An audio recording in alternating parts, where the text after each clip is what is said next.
Is my game idea actually really bad? Maybe? Hey, I'm developing a deck building survivals like called Game Not Over, and a few days ago I asked you if you had any questions for me. And Katie from the Overthinking Games podcast asked me this. What are some challenges you face when it comes to using a deck building mechanic for a survivals type game? I imagine it's hard to balance the speed of a game like this with the time it takes to read cards and make deliberate choices. Thank you for the question, Katie. And the answer to that is, well, complicated. Are you ready to dive deep into game mechanics? So, from the get-go, when I started building this game, I did it with the following intuition. If I want to combine deck building and survivals-like mechanics, then when the player is choosing cards, he needs to be able to focus on it, which means that the cards mechanics must interrupt the rest of the game. I still think that's the right approach. If you think about it, survivals-like games are already paused all the times.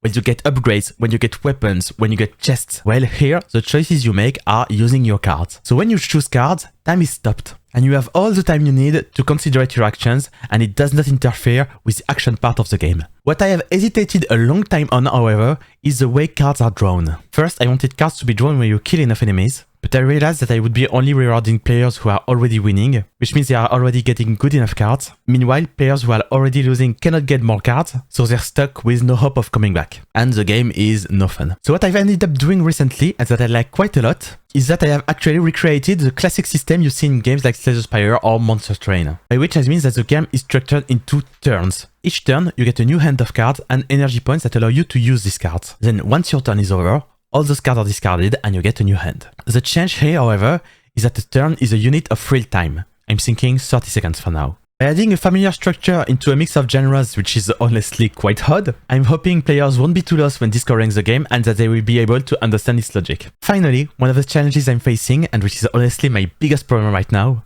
is that deck building card games usually have cool mechanics that allow for synergies in gameplays, combo, various builds, which means that I have to come up with a lot of ideas for cards and contents, and I'm just not there yet. I could also mention that I have to think about ways to make the level up mechanism work, and that all of these ideas have to work together with one of the central ideas of my game, which is that it is not the main characters who levels up, but the allies you summon. Honestly, as I'm recording this, I'm starting to think that this is way too complicated. But those are deliberate choices, and I made them in order to try and combine those genres in a non-artificial way. So I'm gonna stick to these decisions to the end, and hopefully the game will be good. And you know, if it's not the end of the world, there's already the next one. So here you go, a deep dive into Game Not Over's mechanics. Thank you again, Katie, for the question.